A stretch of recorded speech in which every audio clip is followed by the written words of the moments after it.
Assalamualaikum warahmatullahi wabarakatuh. Perkenalkan, nama saya Uzima Farantika dengan NIM 2450210027. Di sini saya akan mempresentasikan mengenai materi ekonomi konvensional dan ekonomi Islam. Materi yang pertama yaitu pengertian ekonomi konvensional dan ekonomi Islam. Ekonomi konvensional adalah sistem yang menekankan interaksi pasar sebagai cara utama dalam mengelola sumber daya. Dalam sistem ini, prinsip dasar seperti penawaran dan permintaan berperan penting dalam menentukan harga barang dan jasa. Fokus utama ekonomi konvensional adalah memaksimalkan efisiensi dan keuntungan dengan anggapan bahwa individu dan perusahaan akan bertindak rasional untuk mencapai tujuan mereka. Dalam ekonomi konvensional dikenal dua kekuatan sistem ekonomi yang mendominasi, yaitu ekonomi kapitalis dan ekonomi sosialis. Sistem ekonomi kapitalis adalah suatu sistem ekonomi yang memberikan kebebasan sepenuhnya kepada individu untuk mengontrol kegiatan ekonomi seperti perdagangan industri dan sarana produksi dengan tujuan mencari keuntungan. Sedangkan sistem ekonomi sosialis merupakan suatu sistem ekonomi yang dalam pelaksanaannya diatur langsung oleh pihak pemerintah. Dalam sistem kapitalis, pelaku bisnis swasta memiliki dan mengelola properti sesuai dengan kepentingan mereka sendiri. Sedangkan pengertian ekonomi Islam, yaitu ekonomi Islam terdiri dari dua kata, ekonomi dan Islam. Ekonomi dimaknai sebagai ilmu sosial yang mempelajari aktivitas manusia yang berhubungan dengan produksi, distribusi, dan konsumsi terhadap barang dan jasa. Secara epistemologi, kata ekonomi berasal dari bahasa Greek atau Yunani, yaitu oikonomia, yang terbentuk dari dua suku kata, yaitu oikos yang berarti keluarga, rumah, tangga, dan nomos yang berarti peraturan, aturan, dan hukum, sehingga ekonomi dapat diartikan sebagai aturan rumah tangga atau manajemen rumah tangga. Sedangkan menurut istilah ekonomi Islam ialah sekumpulan dasar-dasar umum ekonomi yang kita simpulkan dari Al-Quran dan Sunnah, di mana merupakan bangunan perekonomian yang didirikan di atas landasan dasar-dasar tersebut sesuai tiap lingkungan dan masa. Prinsip-prinsip ekonomi Islam. Prinsip-prinsip ekonomi Islam yang pertama, Tauhid. Tauhid merupakan keyakinan dalam keesaan Allah dalam segala hal, termasuk dalam kegiatan ekonomi.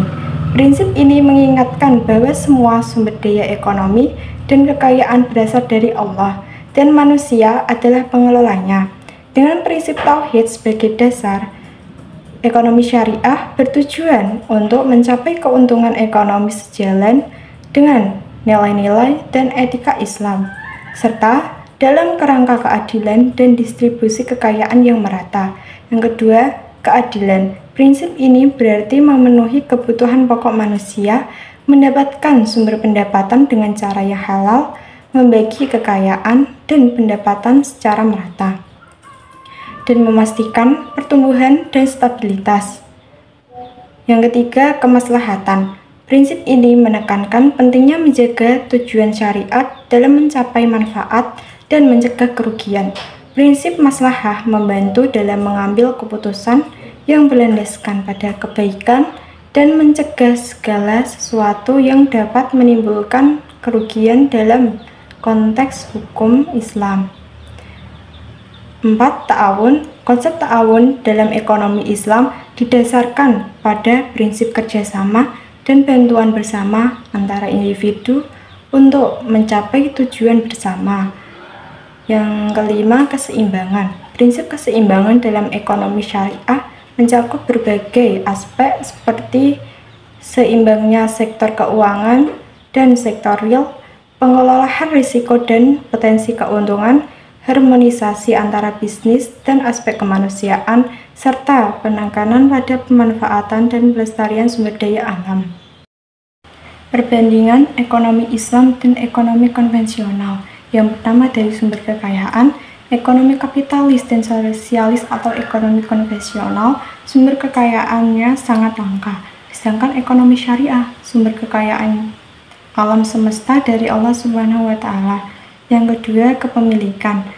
Ekonomi kapitalis, setiap pribadi dibebaskan untuk memiliki semua kekayaan yang diperolehnya. Ekonomi sosialis, sumber kekayaan didapat dari pemberdayaan tenaga kerja atau buruh. Sedangkan ekonomi Islam, sumber kekayaan yang kita miliki adalah titipan dari Allah. Yang ketiga, tujuan gaya hidup perorangan. Ekonomi kapitalis yaitu kepuasan pribadi. Ekonomi sosialis untuk mencapai kesetaraan penghasilan antar buruh. Sedangkan ekonomi Islam, kemakmuran atau sukses di dunia dan akhirat. Materi selanjutnya, kelebihan dan kekurangan ekonomi konvensional dan ekonomi Islam. Di sini saya akan menjelaskan materi kelebihan dan kekurangan ekonomi konvensional terlebih dahulu. Kelebihan ekonomi konvensional yang pertama, efisiensi sumber daya, lebih efisien dalam memanfaatkan sumber-sumber daya dan distribusi barang-barang. Yang kedua, kebebasan dan kreativitas. Kreativitas masyarakat menjadi tinggi karena adanya kebebasan melakukan segala hal yang terbaik. Yang ketiga, pengawasan politik, yaitu pengawasan politik dan sosial minimal karena tenaga, waktu, dan biaya yang diperlukan lebih kecil. Yang keempat, kepemilikan pribadi. Setiap individu punya kebebasan dan hak untuk memiliki kekayaan dan sumber daya produksi pribadi. Artinya, sistem ini memungkinkan individu punya potensi kekayaan tidak terbatas. Yang kelima, pasar bebas dan inovasi.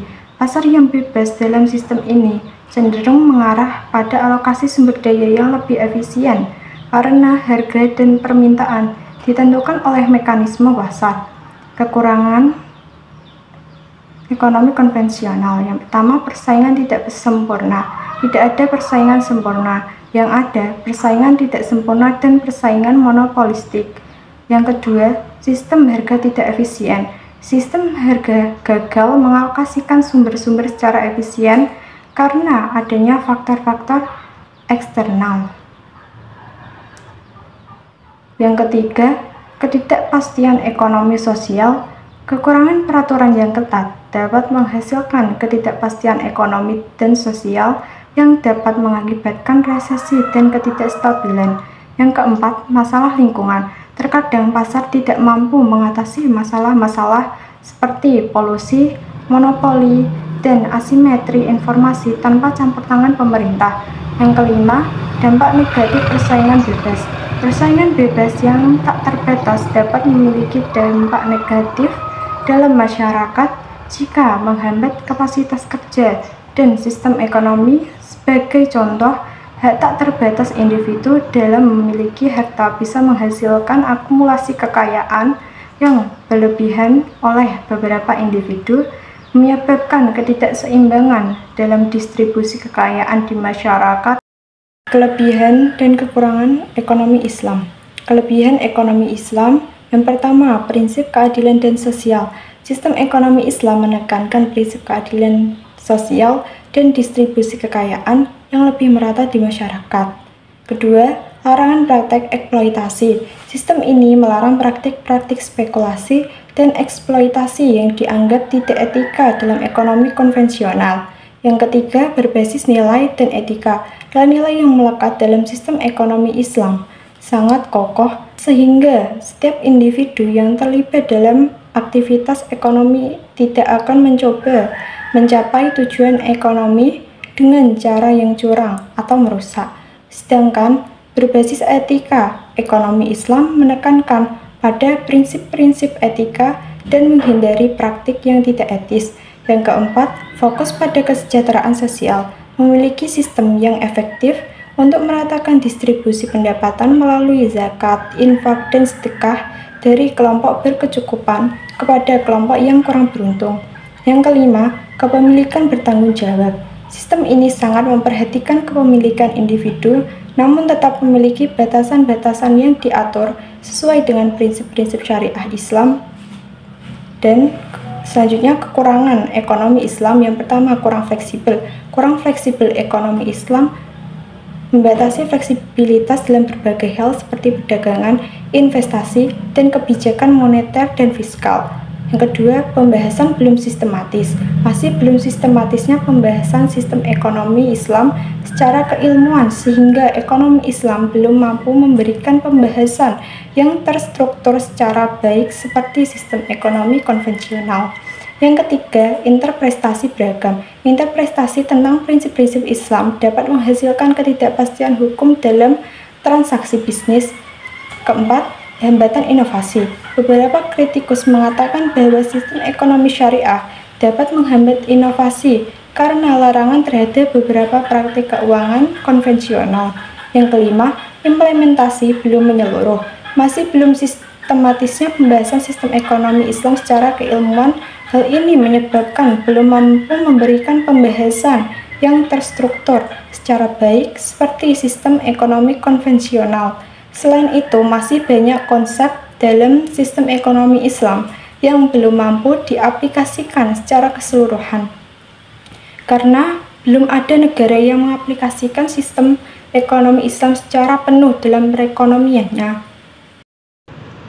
Faktor penghambat ekonomi konvensional dan ekonomi Islam. Faktor penghambat ekonomi konvensional yang pertama, ketergantungan pada sumber daya alam. Ketergantungan pada sumber daya alam seringkali menghambat ekonomi konvensional, terutama karena sumber daya yang terbatas dan fluktuasi harga komoditas. Ketergantungan ini membuat ekonomi rentan terhadap gejolak pasar global. Yang kedua, keterbatasan infrastruktur. Infrastruktur yang belum merata dan memadai seperti jalan, pelabuhan, dan listrik dapat menghambat pertumbuhan ekonomi, terutama di daerah-daerah terpencil.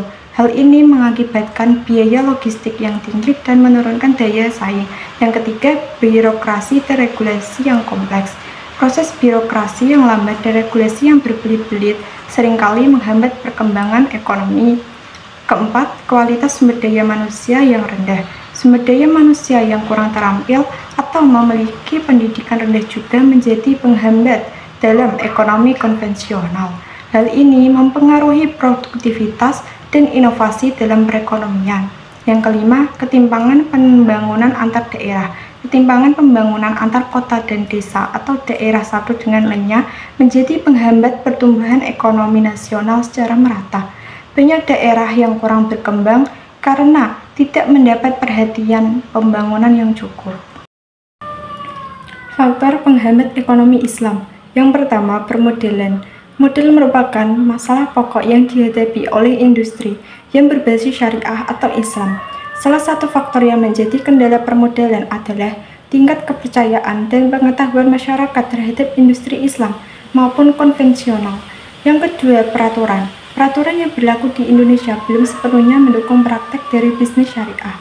Dukungan pemerintah Indonesia dalam mengembangkan bisnis keuangan syariah belum maksimal. Misalkan, pemerintah tidak mengeluarkan peraturan untuk instansi-instansi berlabel Islam menggunakan lembaga keuangan yang berbasis syariah dalam transaksi keuangannya. Yang ketiga, sumber daya manusia. Sumber daya manusia merupakan faktor yang dapat mendukung berkembangnya bisnis syariah.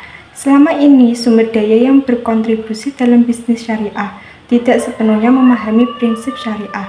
Yang keempat, pemahaman umat. Pengetahuan dan pemahaman sebagian besar masyarakat Indonesia terhadap sistem syariah masih kurang. Bahkan, dari kalangan ulama sendiri juga masih ada yang tidak sepenuhnya mendukung bisnis syariah.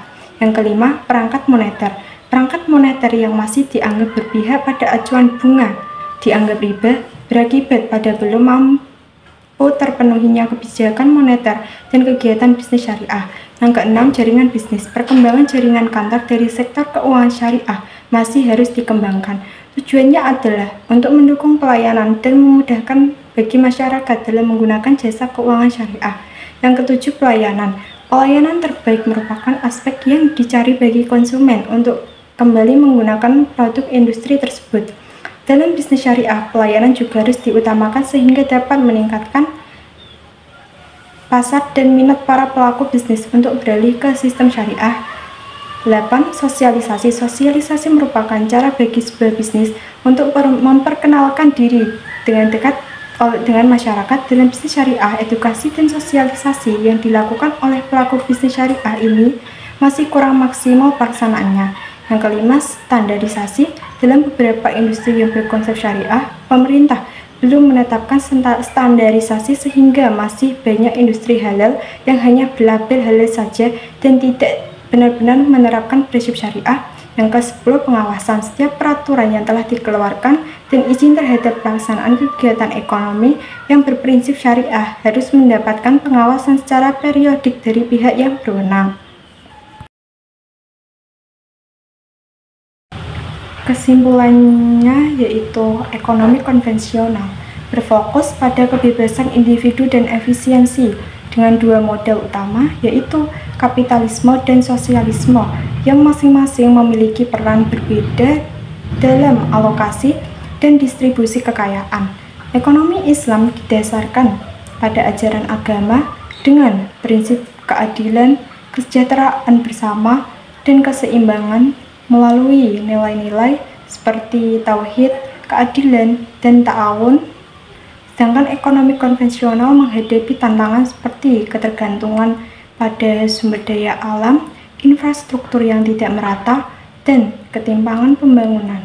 Ekonomi Islam di sisi lain masih menghadapi kendala dalam permodalan, regulasi syariah, dan keterbatasan pemahaman serta penerapan yang menyeluruh.